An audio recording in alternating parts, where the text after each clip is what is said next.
memaparkan mengenai visi dan misi KPK. Visi KPK adalah mewujudkan Indonesia yang bebas korupsi.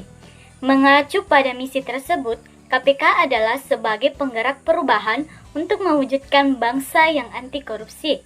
Berdasarkan misi dan misi tersebut, rencana strategi KPK meliputi strategi berdasarkan waktu, diantaranya yaitu strategi jangka panjang, strategi jangka menengah, dan strategi jangka pendek. Di mana strategi jangka pendek adalah strategi yang segera memberi manfaat, dan strategi jangka menengah adalah strategi sistematis mampu mencegah tindak pidana, dan strategi jangka panjang yang diharapkan dapat mengubah persepsi dan budaya masyarakat. Dan strategi berdasarkan tugasnya diantaranya yaitu strategi pembangunan kelembagaan, strategi pencegahan, strategi penindakan, dan strategi keikutsertaan masyarakat.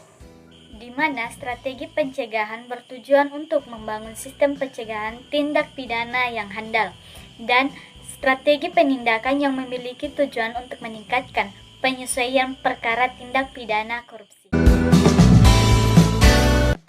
Kedudukan, tugas, wewenang, dan kewajiban dari Komisi Pemberantasan Korupsi atau KPK. KPK dibentuk dengan tujuan untuk meningkatkan daya guna dan hasil guna terhadap upaya pemberantasan tindakan pidana korupsi.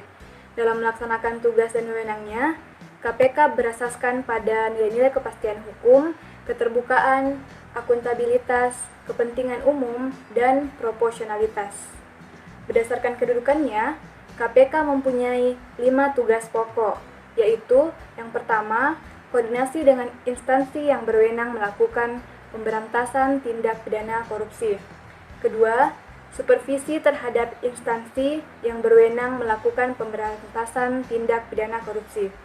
Ketiga, melakukan penyelidikan, penyidikan, dan penuntutan terhadap tindak pidana korupsi. Keempat, melakukan tindakan-tindakan pencegahan tindakan pidana korupsi. Dan yang kelima, melakukan monitoring terhadap penyelenggaraan pemerintahan negara. Dalam melaksanakan tugas pokok yang pertama, yaitu koordinasi, KPK memiliki beberapa wewenang, yaitu mengkoordinasi penyelidikan, penyidikan, dan penuntutan tindak pidana korupsi, menetapkan sistem pelaporan dalam kegiatan pemberantasan pidana korupsi, meminta informasi tentang kegiatan pemberantasan tindak pidana korupsi kepada instansi yang terkait, melaksanakan dengan pendapat atau pertemuan dengan instansi yang berwenang, dan meminta laporan instansi terkait mengenai pencegahan tindak pidana korupsi. Kemudian dalam melaksanakan tugas kedua, yaitu supervisi, KPK berwenang melakukan pengawasan, penelitian atau penelaah terhadap instansi yang menjalankan tugas wewenangnya, yang berkaitan dengan pemberantasan tindak pidana korupsi, dan instansi yang melaksanakan pelayanan publik. Dalam hal melaksanakan tugas pencegahan, KPK berwenang untuk yang pertama, melakukan pendaftaran dan pemeriksaan laporan harta kekayaan penyelenggaraan negara. Kedua, menerima laporan dan menetapkan status gratifikasi. Ketiga, menyelenggarakan program pendidikan anti korupsi pada setiap jenjang pendidikan. 4. Merancang dan mendorong terlaksananya program sosialisasi pemberantasan tindak pidana korupsi. Kelima, melakukan kampanye anti korupsi kepada masyarakat umum dan melakukan kerjasama bilateral atau multilateral dalam pemberantasan tindak pidana korupsi. Berdasarkan tugas dan wewenangnya, KPK berkewajiban untuk yang pertama, memberikan perlindungan terhadap saksi atau pelapor yang menyampaikan laporan ataupun memberikan keterangan mengenai terjadinya tindak pidana korupsi. Kedua, memberikan informasi kepada masyarakat yang memerlukan atau memberikan bantuan untuk memperoleh data lain yang berkaitan dengan hasil penuntutan tindak pidana korupsi yang ditanganinya.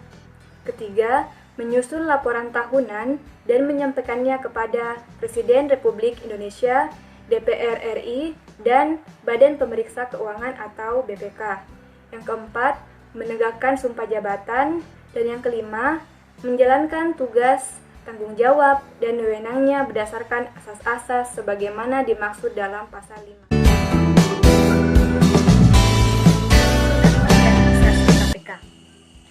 Berdasarkan UU Nomor 30 Tahun 2002, susunan KPK terdiri atas seorang ketua dan 4 wakil ketua.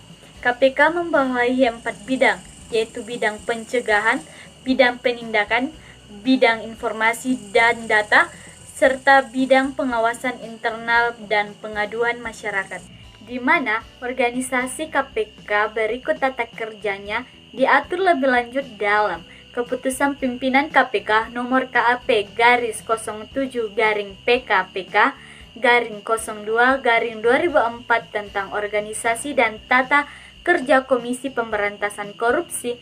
Berdasarkan keputusan KPK tersebut, susunan organisasi KPK terdiri dari pimpinan, tim penasihat, deputi bidang pencegahan, deputi bidang penindakan, deputi bidang informasi dan data, deputi bidang pengawasan internal dan pengaduan masyarakat, serta sekretaris jenderal. Pimpinan KPK adalah pejabat negara yang bekerja secara kolektif dan menjadi penanggung jawab tertinggi dalam KPK. Saya akan menjelaskan tentang kode etik pimpinan KPK. Menurut keputusan pimpinan KPK tentang kode etik pimpinan KPK RI, kode etik pimpinan KPK merupakan norma yang harus dilaksanakan oleh pimpinan KPK dalam menjalankan kehidupan pribadinya dan mengelola organisasi KPK. Kode etik pimpinan KPK dilaksanakan tanpa adanya sedikit pun toleransi atas penyimpangan atau zero tolerance dan mengandung sanksi tegas bagi mereka yang melanggarnya. Nilai-nilai yang harus dianut oleh pimpinan KPK dalam menjalankan tugasnya meliputi 1. Terbuka, 2. Kebersamaan, 3. Berani, 4. Integrasi, 5. Tangguh, dan 6. Unggul. Dalam kode etik ini, pimpinan KPK memiliki kewajiban sebagai berikut. Yang pertama, melaksanakan ibadah dan ajaran agama sesuai dengan keyakinannya. Yang kedua, taat kepada hukum dan etika.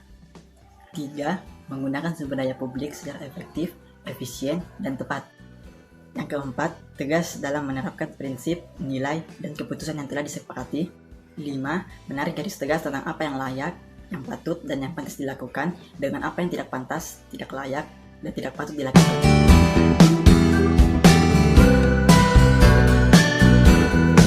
Kewajiban yang harus dilaksanakan, pimpinan KPK dilarang untuk: pertama, menggunakan sumber daya untuk kepentingan pribadi atau golongan. 2. Menerima imbalan yang bernilai uang untuk kegiatan yang berkaitan dengan fungsi KPK.